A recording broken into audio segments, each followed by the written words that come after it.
kufika kwenye viwango hivyo vya kufanana na Bwana. Nitakapofika nikiongea, waseme Bwana anaongea ndani yake. Nikitembea, waseme Bwana anatembea pamoja naye. Kwa nini ninasema ishara hizo zinafuatana na wewe? Sio jirani yako, ni wewe. Sio mtu mwingine, ni wewe. Mtu mmoja anayemwamini Bwana ajigonge kifua, aseme ni mimi hapa wa kuvaa nira ya Kristo. Tola mashanda rabababa yanda milangu kwako Baba, peke yangu sitaweza, uwepo wako Bwana wangu uwe na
wiki ile ya nyuma ya Jumapili. Namshukuru Mungu sana kwa ajili ya mtumishi wa Mungu, mkurugenzi wa chombo hiki kizuri cha NYTV. Asante sana, amefanyika baraka mno kama baba alivyosema. Kwa hiyo tumekuwa na kongamano la baraka ambalo sasa mwendelezo wake unakuwa hapa Galilaya. Amen. Amina. naomba nitambue pia uwepo wa wageni wote. Kuna mtu mmoja amenipigia sana simu leo, sijui kama yuko hapa, ametokea kule Mbungu. Kama umefika nipungie mkono. Nafikiri watakuwa njiani wanakuja. Nilikuwa na shida namna ya kutoa maelekezo kwa sababu Dar es Salaam ni kubwa, ina vituo vingi, lakini ninaamini tutaweka vizuri na watu watakuja. Jamani, amina. Amina. Basi hebu tumpigie Yesu makofi matatu. Amen. Mmeniwahi. Makofi matatu, 1 2 3. Amen. Basi naomba niende moja kwa moja kwenye somo ambalo tutakuwa nalo mahali hapa. Tukiwa kule Kahama, nimesikia kuendelea kile kitu nilichokuwa nazungumzia Kahama, lakini kwa namna nyingine ambayo Roho Mtakatifu amenipa. Kule Kahama tulikuwa na somo linalosema ishi kwa kuifuata ramani ya Mungu ili uwe na hatima njema. Tuliangalia vitu kadhaa, namna tunavyotakiwa kuwa, na andiko letu la msingi ilikuwa ni kwenye kitabu cha Yeremia ile sura ya kwanza kuanzia mstari wa 4 mpaka 10. Lakini tulikuwa na kitabu cha Yohana sura ya 8 mstari wa 12 na kitabu cha Yohana sura ya 14 kuanzia mstari wa 5 na wa 6. Bwana asifiwe. Sasa tutakuwa tunajifunza kwa namna nyingine, lakini ni vitu vitakuwa vinashabiana. Nafikiri ni majira ambayo Mungu analitaka kanisa kukaa kwenye mfumo mzuri, ili anapotaka kupitisha kitu chake basi kiwafikie watu vizuri wakiwa ndani ya mfumo. Jamani, amina. Tutakuwa tunajifunza somo linalosema vaa nira ya Kristo Yesu. Jamani, amina. Vaa nira ya Kristo Yesu. Andiko letu litatoka kwenye kitabu cha Mathayo sura ya 11 mstari wa 28 hadi wa 30. Inawezekana ni andiko ambalo umelizoea, lakini neno la Bwana ni jipya kila siku kwenye maisha yetu. Jamani, amina. Amen. Nilipokuwa ninatafakari sana kwa habari ya kuvaa nira ya Kristo Yesu, ikawa nimesoma haya maandiko nikayatafakari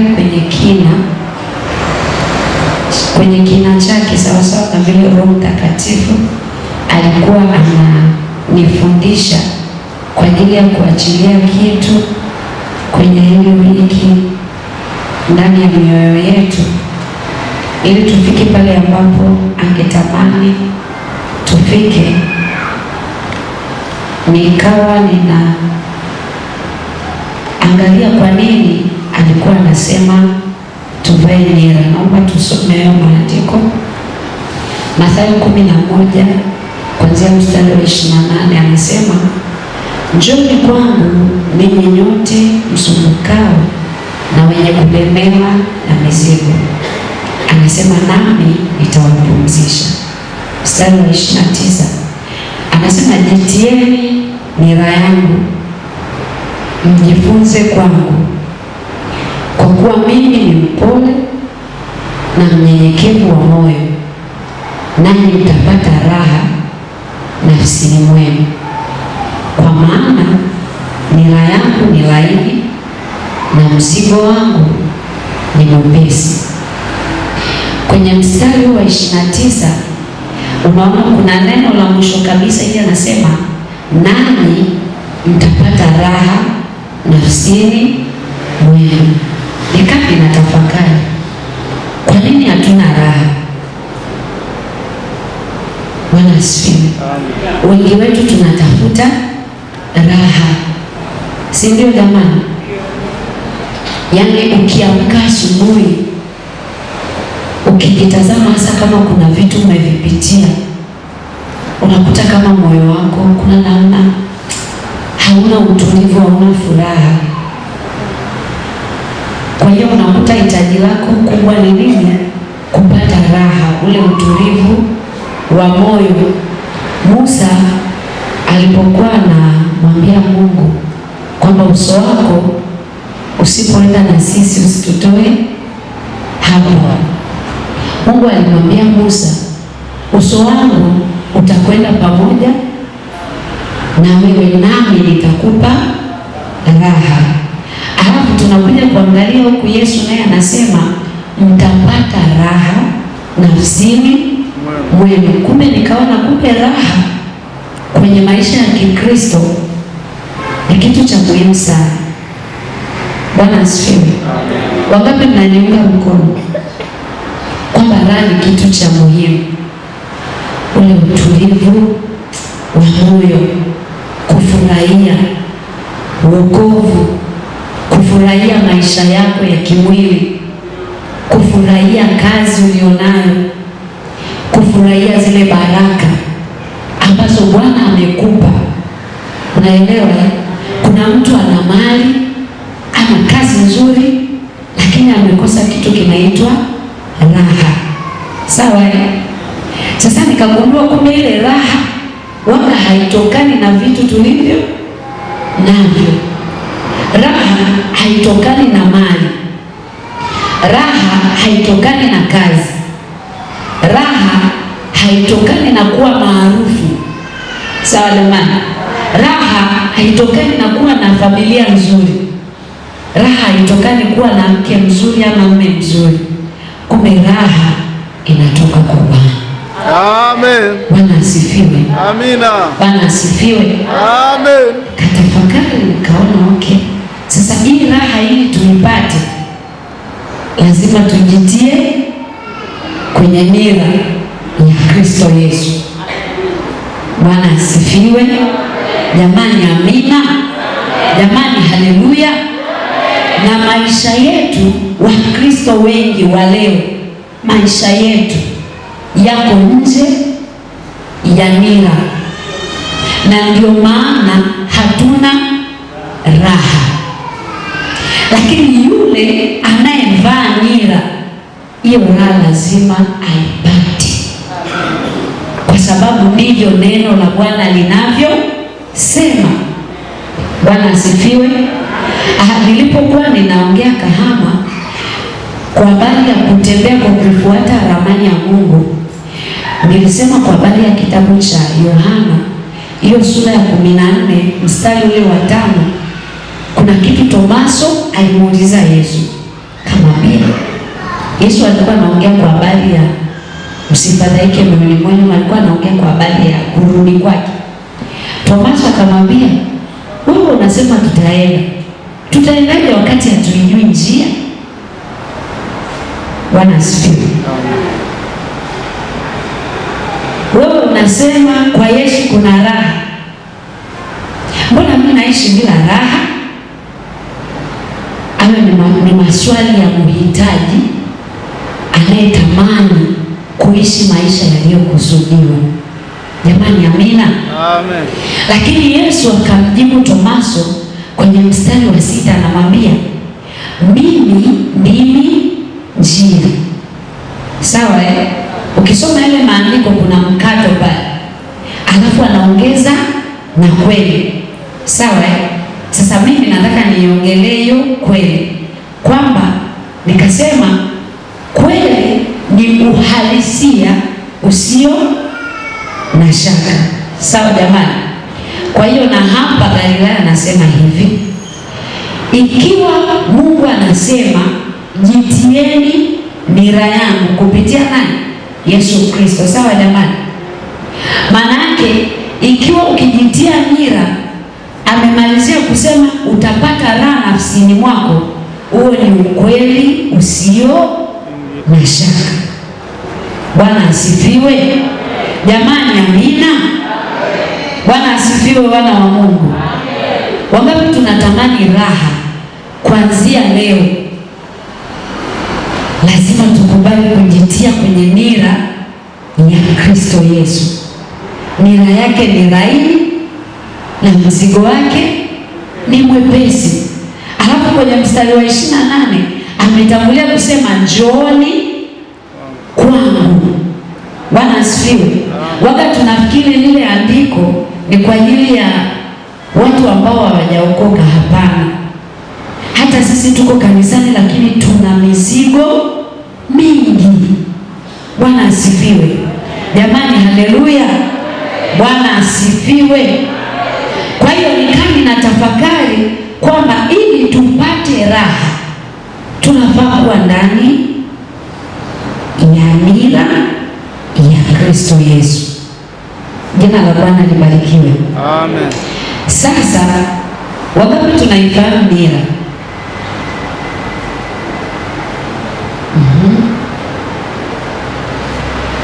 wengine hatuifahamu. Huko atulini eti baba, naomba uje samani, naomba kama kuna maiki unisaidie, naweka msingi, kuanzia kesho tutaendelea na mambo yatakuwa mazuri sana. Jamani, amina. Kwa sababu kanuni ya kukutana na Bwana lazima uwe kwenye mfumo, sawa jamani? Yaani hiyo ndio kanuni, yaani kukuhubiria papokea, wala huwezi kupokea kama uko nje ya mfumo. Mungu ajipindi kwenye kanuni. Bwana asifiwe. Haya, baba, umeniambia unaifahamu nira, si ndio? Ndio. Baba anaifahamu nira. Naomba usogee tu hapa baba. Sasa nataka nikuulize maswali ili tusaidizane somo linavyoendelea hapa. Ile nira ni kile kifaa cha kulimia, si ndio? Sawa. Ile nira ni pamoja na kifaa cha kulimia. Sawa jamani? Nataka nikuulize swali, wale wanawekwa ng'ombe wawili au sawa? Sisi kwetu ni ng'ombe ndio wanalima, sijawahi kuwaona punda. Ninachotaka kusema ni hapa, huwa mimi naonaga ni ng'ombe wakubwa. Naomba unitofautishie, kuna ng'ombe dume na ng'ombe jike. Naomba uniambie kitu hapo kwamba hivi wakiwa ni ng'ombe jike peke yake wanaweza kulima, na kama hawawezi, kwa nini hawawezi? Hivyo tu. Mara nyingi huwa wanatumia ng'ombe dume kama Maksai. Hao ndio wana nguvu ya kuweza kuvuta ile jembe wakiwa wamefungwa nira na kwenda kufanya kazi iliyokusudiwa. Sawa. Mara nyingi wanatumiwa ng'ombe dume ambao wanaitwa nani? Maksai. Hata kwetu wanawaita hivyo. Sawa. Kuna wakati mimi ni mtafiti kidogo, Bwana asifiwe. Kuna wakati tulikuwa tunalima sisi baba shambani kwetu, nilikuwa ninaona anaweza kawepo ng'ombe yule Maksai mkubwa, wakamtafuta na ng'ombe mdogo tu wakati wakamweka pale na kazi ikaenda vizuri. Hiyo nayo huwa inakaa. Ndio tunafanya kazi ni kile kinachounganisha kwa pamoja inaitwa nira. Kwa hiyo nira ikishawekwa inaweka pamoja na inaanza kufanya kazi. Sawa. Sasa kwa nini huwa wanaweka ng'ombe mkubwa na sio wale wadogo peke yao? Wanaweka wakubwa kwa sababu hiyo kazi ni kubwa, inahitaji nguvu. Lakini unaungana na mimi kwamba wao wanachanganya. Wakati mwingine inategemeana na jinsi ambavyo mkulima alivyofunza hata hao, lakini ukweli ili iwe balance au level ya lazima wewe ng'ombe unaolingana na ukubwa. Sawa. Jamani, mmemwelewa? Mmemwelewa? Mimi kule kwetu babangu ni mkulima. Sawa kuna ng'ombe mkubwa alikuwa anaitwa Maksai huyo. Akiwa na ng'ombe mwenzake, maybe yule ng'ombe amechoka, anatolewa. Baba wangu anasema mleteni yule ng'ombe mwingine mdogo tu, wakati wakimweka pale anavuta na kazi inafanyika vizuri. Mimi kwetu hicho kitu kipo baba. Jamani, tunaelewana? Bwana asifiwe. Umesikia baba anasema kinachokuwa kinahitajika ni nini? Ni nguvu, si ndio jamani? Akiwepo huyu ng'ombe mkubwa akawepo na ng'ombe mdogo, tafsiri yake ni kwamba huyu ng'ombe mkubwa ana uwezo wa kumvuta huyu ng'ombe mwingine. Unaelewa hiyo kitu? Yaani nguvu zake zinakuwa ziko kwenye kiwango kizuri cha kumfanya na huyu ng'ombe mwingine akafanya kazi, na kazi kafanya nini? Ikaenda, si ndio baba? Amina. Mungu akubariki. Mpigieni makofi. Biblia, Yesu anasema jitieni nira yangu mjifunze kwangu. Sawa jamani? Bwana asifiwe. Jamani, amina. Kwa nini Yesu anataka tujitie nira yake? Kwa sababu viwango vyetu ni vidogo sana. Hatuwezi kutembea wenyewe. Sawa jamani? Jamani, amina. Bwana asifiwe. Ngetamani ningekuwa na projector tungeiweka nira pale, ingekuwa nzuri sana. Bwana asifiwe. Lakini nenda hata ukigoogle wewe ambaye unijui nira, utaona kile kitu kinachofanyika ni kama nguvu kazi inayounganishwa kwa pamoja ili kuleta matokeo yaliyokusudiwa. Jamani, amina. Alafu nguvu zenyewe sio za wale ng'ombe jike, ni ng'ombe dume. Sawa jamani? Bwana atusaidie ili kuleta matokeo yaliyokusudiwa. Vitu vyote unavyoviona duniani, sawa jamani, vina chanzo chake. Ili uingie kule kwenye chanzo chake lazima uwe na password. Sasa password hiyo ni lazima ujitie kwenye nira ya nani? Ya Kristo Yesu. Nataka tuongee hapa kwa habari ya kuvaa hiyo nira. Nini maana yake? Kwa nini tuvae nira? Kwa nini tunavaa nira? Nitaongea sababu chache, halafu kesho tutaendelea. Na ukitoka hapa, hakikisha ndani ya moyo wako unakusudia kwamba kuna namna unatakiwa uwe ili ulete matokeo yaliyokusudiwa. Kama unaitaka raha kwenye maisha yako, kwenye maeneo yoyote, lazima uvae nira ya nani? Nje ya hapo hakuna nini? Hakuna raha. Sawa jamani? Haya, kwa nini tunavaa nira, ama nini maana ya kuvaa nira? Mimi nikaandika vitu kadhaa hapa. Kitu cha kwanza nikasema kuvaa nira ni kuamua kwa dhati kumfuata Yesu na kumfuatilia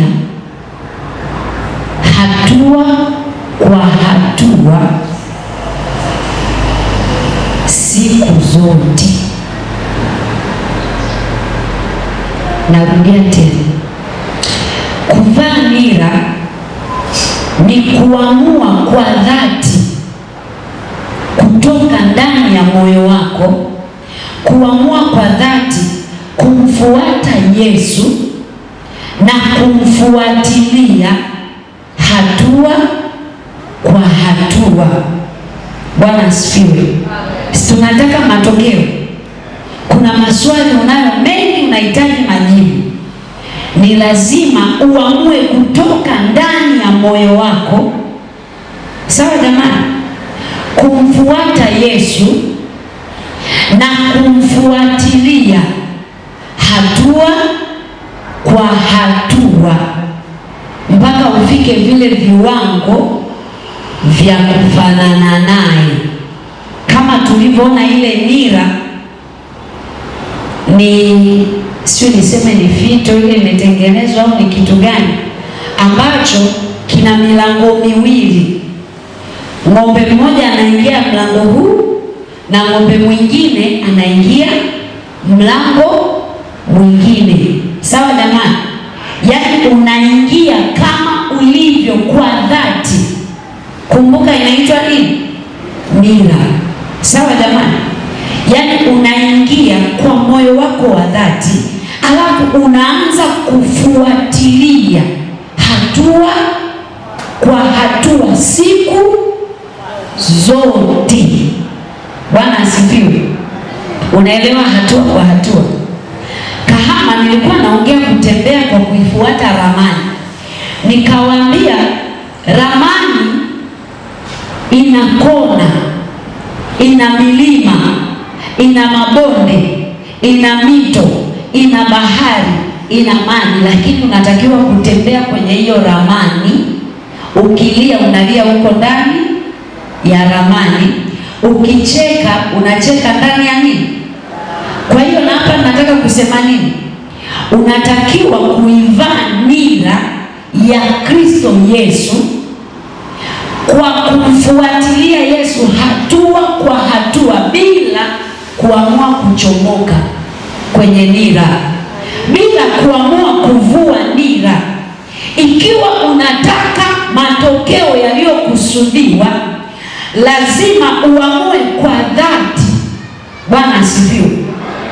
Ifike mahali wana wa Mungu tuwe na vile viwango vya Ukristo vilivyokusudiwa.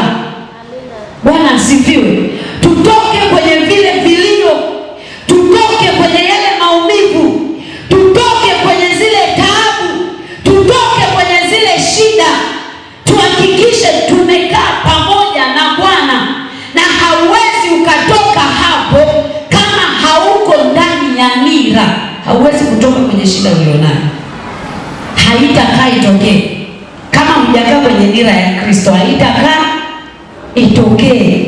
Bwana asifiwe. Kuna mtu analia, Mungu kila siku ninaomba hili, ni magonjwa, analia. Kila siku ninaomba, kila siku nimezunguka, nimefika mahali nimechoka. Labda wameandikiwa wengine. Sasa lazima ujiulize na swali hili, uko kwenye nira? Miongoni mwa raha kwenye maisha yako ni kupata uponyaji, si ndio? Miongoni mwa raha kwenye maisha yako ni majibu yako yatokee ya yale maswali mengi ambayo unayo. Hiyo ndio itakuwa raha yako. Mungu amejibu maombi, si ndio jamani? Watu wengine wanaimba amejibu maombi, amejibu kwa wakati Bwana, amejibu haja ya moyo. Jamani, Yesu amefanya. Ukiona mtu anaimba kwa namna moja ama nyingine, ule wakati aliyokuwa anamsubiri Bwana alikuwa yuko ndani ya nira ya Kristo Yesu. Akiwa kwenye kusubiri kwake, amehakikisha kwa moyo wa dhati kule kungoja hakujamtoa kwenye ile nira ya Kristo Yesu. Huyo ndiye anaweza akaimba pambio. Yule mtu ambaye amezingatia kuvaa nira, huyo ndiyo mapambio mazuri yanaweza yakatoka kwenye kinywa chake. Bwana asifiwe. Bwana asifiwe. Mwingine utamkuta anaimba pambio hapa, inaimba Yesu anaweza yote, akijiangalia maisha yake, hata ile raha ya kwamba Yesu anaweza yote haoni. Kwa nini? Kwa sababu yuko nje ya nira. Aidha ni yale mambo magumu yamemsonga, akaona mbona kama na hii nira imenizinga, anachomoka, anatoka. Lakini akitoka bado mambo ni yale yale. Ila yule anayetarajia matokeo mazuri kwenye maisha yake, anayetarajia mapambio, anayetarajia shuhuda, lazima abaki kwenye nira. Iwe kwa kufa ama kupona, iwe kwa kulia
kitu.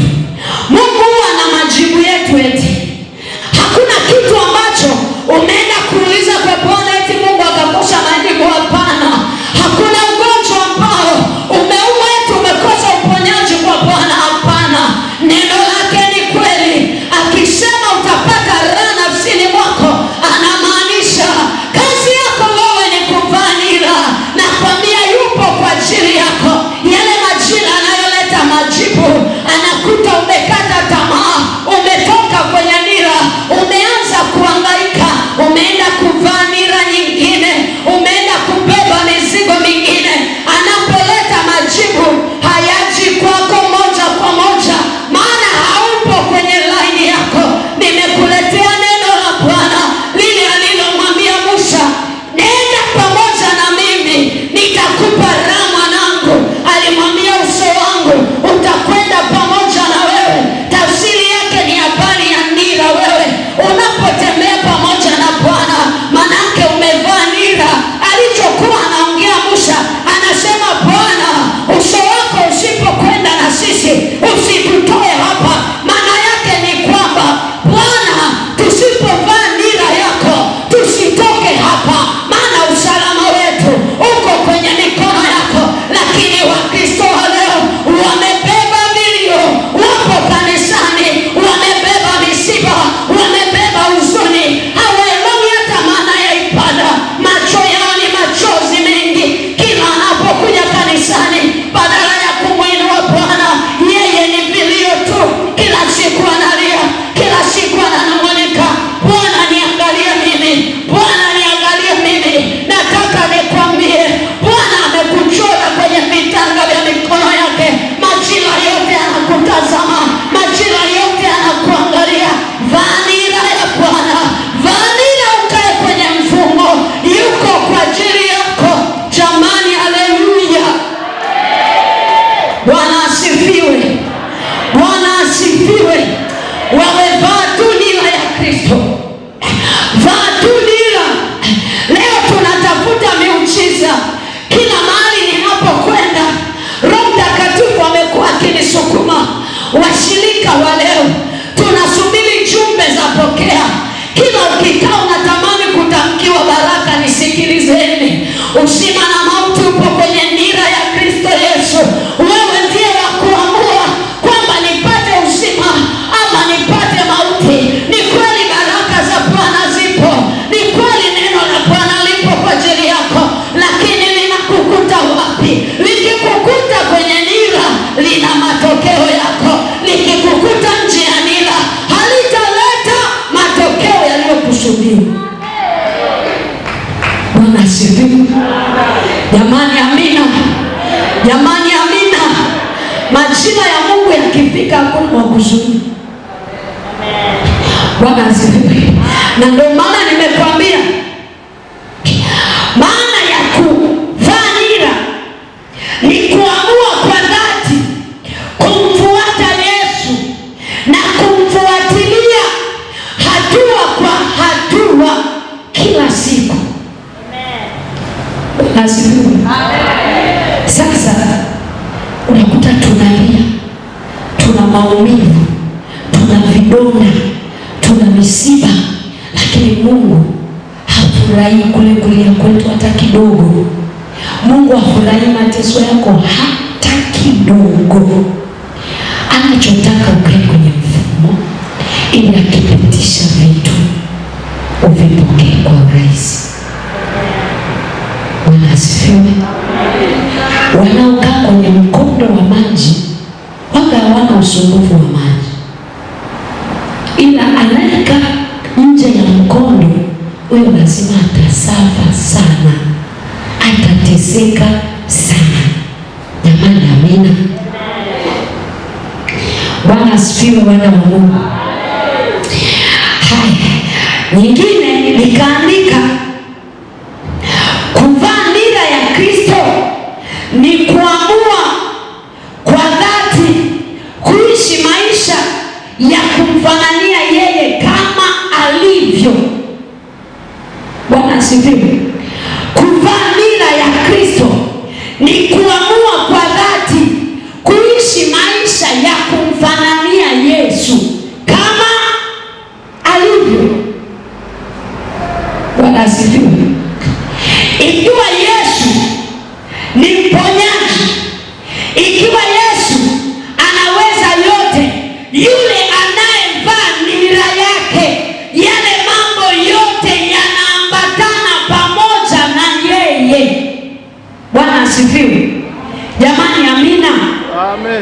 Naomba nimalizie hapa kitabu cha Mathayo, hiyo sura ya 4. Kwenye hicho kipengele niongelea hapo, alafu tunamalizia hapo. Mungu wetu ni Mungu mwaminifu sana, hachelewi wala hawai. Yaani kuna mtu mmoja hivi ninavyoongea anayejiangalia, anaona kweli maeneo yale nilitoka kwenye nira. Nakwambia unaporudi tu kwenye nira unakutana na muujiza wako. Jamani, amina. Jamani, amina. Unajua Mungu ni kweli anaweza kubadilisha mambo. Sekunde tu moja anaweza kubadilisha historia iliyosumbua mtu mmoja miaka mingi iliyopita, ambaye tu alikosa imani akaona mbona haiwezekani. Anapoamini tu kwamba inawezekana, amerudi kwenye nira na anakutana na muujiza wake papo kwa papo. Jamani, amina. Jamani, haleluya. Jamani, amina. Nilikutana na mama mmoja wa huko Morogoro, na leo kanitumia message iko pale kwenye simu, mpaka nilishamsahau alichokiandika, ndipo nimemkumbuka tena. Ni mwaka jana nilipotoka hapa, yule mama akaniambia kule kazini kwangu mambo hayaeleweki, bosi wangu amekuwa mtu wa vita na mimi, anatangaza mimi nifukuzwe kazi.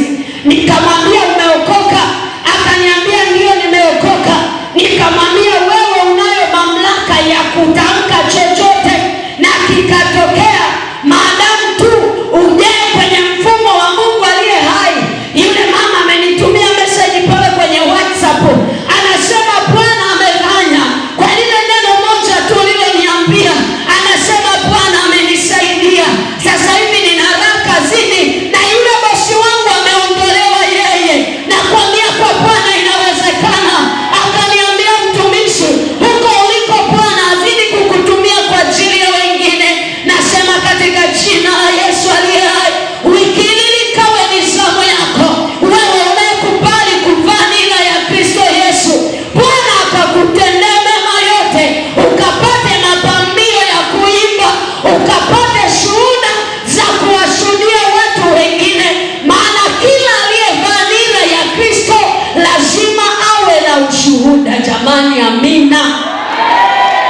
Bwana asifiwe. Jamani, haleluya. Ngoja nikwambie kitu, tunapoendelea huku nitakuambia vizuri. Hakuna kubarikiwa nje ya mfumo, hilo sahau. Hakupo. Hiyo ndo kanuni ya Mungu. Kuna mtu ananishaka mtumishi, kwa watu barikiwe. Ukiwa nje ya mfumo haipo. Angalia tu maelekezo ya Mungu. Anamwambia Yeremia kitabu hiki, anamwambia Yeremia uwe hodari na ushujaa mwingi. Unaelewa? Anakuja kuongea na Yoshua. Ukisoma Yeremia 1, anampa Yeremia utaratibu wa maisha. Anamwambia ukifadhaika kwa ajili ya hao, na mimi nitakufadhaisha. Kwa hiyo ni kanuni, ukitoka nje ya nira, manake na mimi nitafanya nini? Nitakuacha. Anamwambia Yoshua kitabu hiki cha Torati kisiondoke kinywani mwako. Hizo ni kanuni za Mungu ili atembee na wewe. Hizo ni kanuni za Mungu ili uwe na matokeo. Lazima umfuate na kumfuatilia hatua kwa hatua. Majibu mengine ya maswali ulionayo sio lazima waje wakubandikie mikono. Ni neno tu la maarifa linakutoa hapo ulipo. Ukijijua tu wewe ni nani katika Bwana, ukijijua tu wewe ni nani ndani ya Kristo, ukivaa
Bwana asifiwe.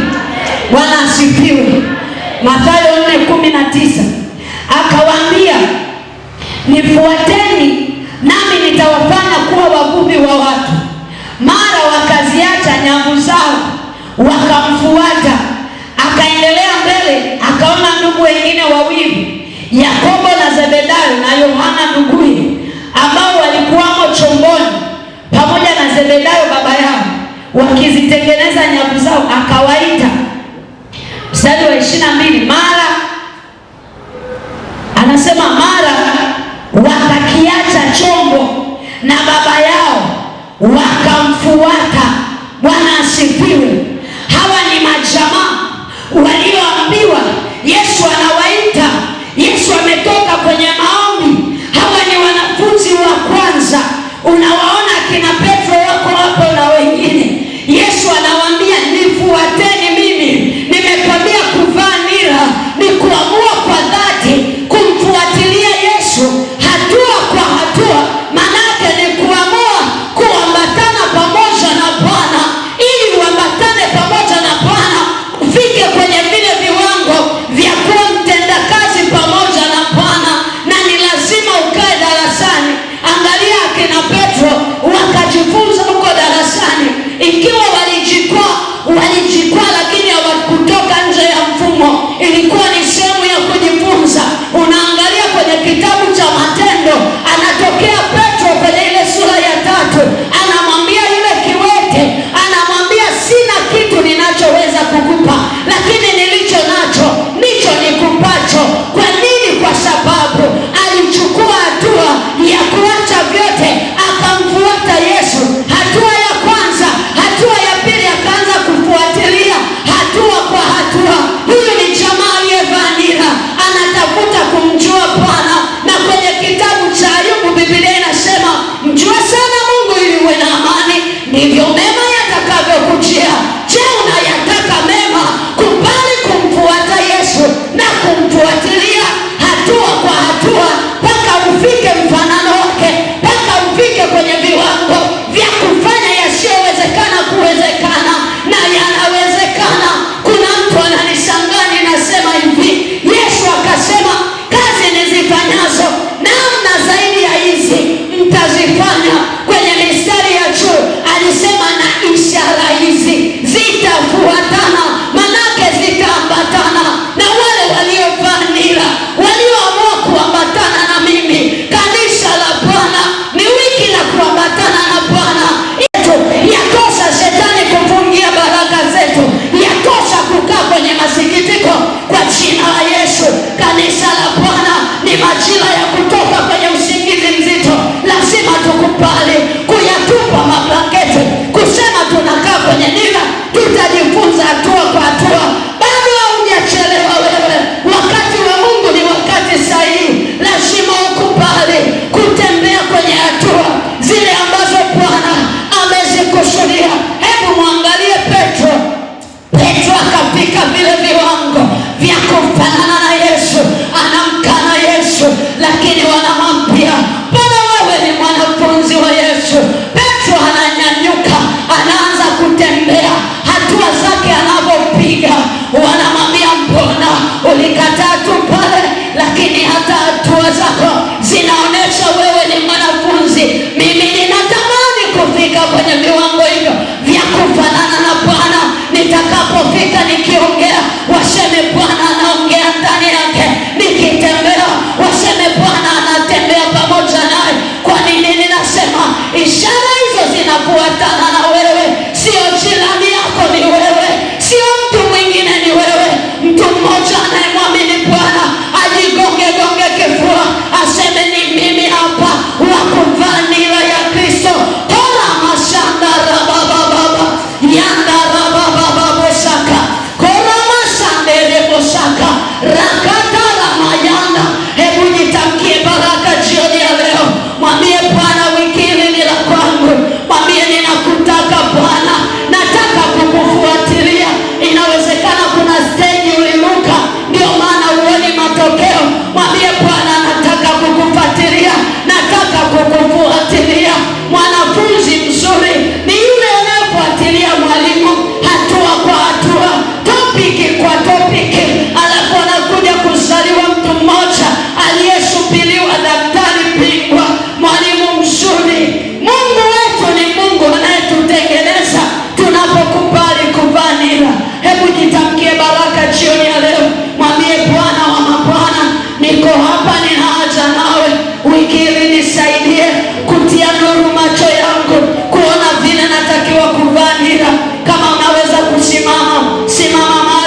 jina la Yesu. Kura masaka yanda